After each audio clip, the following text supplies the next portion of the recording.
we lack agency when it comes to the most important factors of our life, and that is being choosing to die or to be born.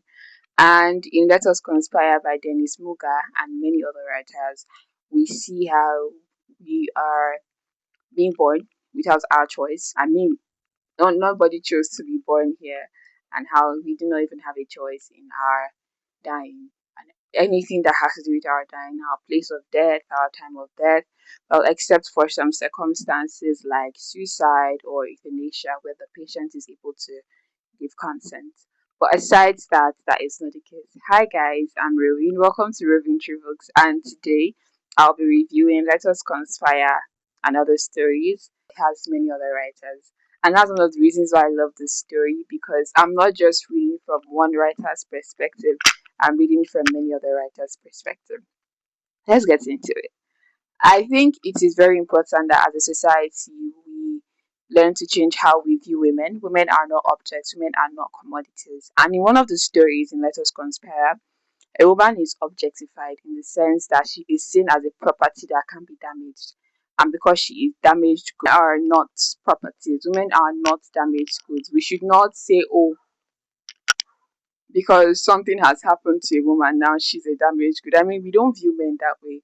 Even if a man is disabled, we don't say, oh, he's damaged. Like, people are like, he's a man, so nothing can affect his value as a human being. But when it comes to women, the case is entirely different. Just one simple defect and it feels like, oh, her life is over. You see women that have very very little physical deformities, and some men are like, me, I can never marry somebody like that. Can't you see that she's not even a whole human being? And I'm always looking at the men speaking. Excuse you, what do you mean by that? And it's very sad because when you look at the society, you see that the society encourages this. The society says that, oh, if a woman is this, a woman is that, that means she's not like a complete woman and all of that. And when you pass we have pedestrian bridges in Abuja, quite a number. And on some of these bridges, you see disabled women with children.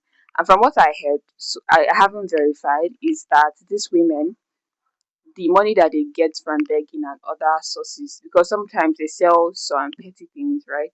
The man that impregnated them still goes and collects the money from them. Very, very incredulous, very, very unsettling, because you have put a woman in a disadvantaged position. First, she's disabled. I don't know, maybe she was born that way, or maybe circumstances put her that way. Two, you have made her a mother. And sometimes it's not just mother of one. You'll see these women with children, and you're wondering, where are the resources this woman is supposed to use to cater for these children? Those resources do not exist, and you see her like still struggling to make ends meet, and then a man still comes at the end of the day to take it from her. And it's a very sad thing. So it's not exactly what happened in this story, but in the story in this book, a particular person was commodified, a woman, and her value was affected as a result of that. And that's what made this whole conversation happen. Another thing to note in this story is that there's a statement that says, sometimes we fall in love with the story, and it is more common that we fall in love with the writer of the story. I think many people would attest to the fact that they are in love with some particular writers. Personally, I they can't argue. Like, if I see Frederick Backman, I will say I love him, not just because I have read his work, but because there is a thing, a relationship between a story writer or a writer and their readers. So it's like they're inviting you into their world. It is not necessarily their world, because most of these stories are fiction, so it's not necessarily what's happening in their lives. But they are telling you things, and stories are very capturing things. You know the way people fall in love with musicians. You say people fall in love with writers, and I like that.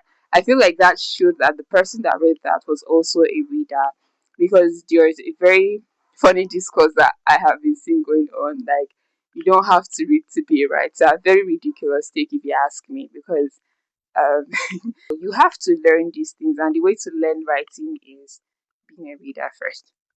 That's my opinion, by the way. Yes, that's my opinion, by the way. Now, back to what we were saying earlier on when I mentioned the introduction of the book. I remember saying that, oh, we are powerless to death. And I think it's very important that as people, we learn that, we know that we are powerless to being born, we are powerless to death. And the reason why I'm saying this is there's a way we know this, but we don't fully accept it. It's why one of my favorite verses in the Bible is where someone says, I prefer going to burials than going to birthdays, because at burials, at mourning ceremonies, the importance of life is being shown. You know that, oh, this person did not say on so so so day I'm going to die, and in so so place, in so so circumstances. We don't have the power to do that. We can't say, oh, I wish to die in my sleep on my bed, blah blah blah. We don't get to choose that, and it just shows that as humans, there is a limit to the things we have agency for. We don't have agency for being born, and we also don't have agency for dying. Another important thing this book talks about is how death makes people more important in a way. So there's a musical artist that died a while back, and I didn't particularly listen to his songs because of recent I have not been listening to music so much. And the only time I find new songs when I'm about to post on Instagram, and Instagram just recommends the new songs. When I'm like, oh, this sounds nice, and if it's what I think I'm going to post, let me just use it. So that's how I have been finding new music. And I didn't know about this guy till he died. And when he died, there was so much fuss about him, so much, you know, paparazzi kind of thing. And it was very sad because we always say give people their flowers when they're alive.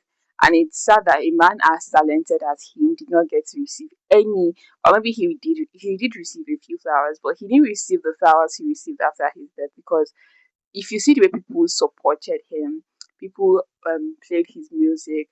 In fact, there was a song that came out after his death where he collaborated with an artist, and it was so beautiful. And that was like, I think that was my first proper introduction to the artist, because I didn't really know who he was at that time. And it just showed me that as human beings, we wait till people are dead before we realize that something that they are doing is very important. And yes, I know that some people will be like, oh, yes, well, we are immortalizing them by recognizing the work that they have done. But sometimes when a person is alive, they need all the recognition that they can get. You don't have to, people do not have to die before they get attention. And in a place like Nigeria, where it is even, where we even see people die in very gruesome ways, where sometimes even with these people dying, people do not talk about them, it's very sad because it's just like it dehumanizes them in a very strange way. Because when people die in some ways, people are like, oh my goodness, this is such a sad death. But in Nigeria, this has happened so many times, like so many times that people are desensitized, they're ignored, they don't feel like it's a big deal that this is happening. And it's wrong, because if people continue to live that way, I don't know what is going to happen. There are so many stories, and if I still continue talking about the stories, I do not know when I'm going to close this episode. But I'm going to mention one thing, right?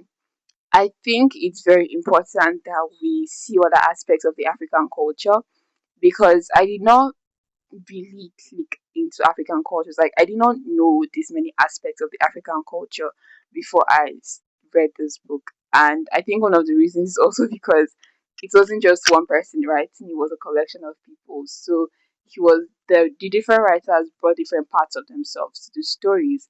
And there's a particular story of a woman who makes caskets, and she used to do something else in her life, do something happened, and then she's put in that position. And these stories are really thought provoking. They make you think. They make you wonder. Oh, why? Why did will a person choose to make caskets? What is the story there? Is that your dream job? What purpose do you think you aim to fulfill by doing something like this? It's like I said, it's very thought provoking, and I like that. I like that there were different writing styles in the book, and each was able to complement each other. So it's a collection of stories by different writers, like I have mentioned repeatedly. But as a whole, it fits. It fits like a puzzle, because every part just fits into each other, and it makes the story flow so beautifully well. I highly recommend Let Us Conspire, a collection of stories edited. Trust me, when you come back, you'll tell me that you loved it, because I did. Bye.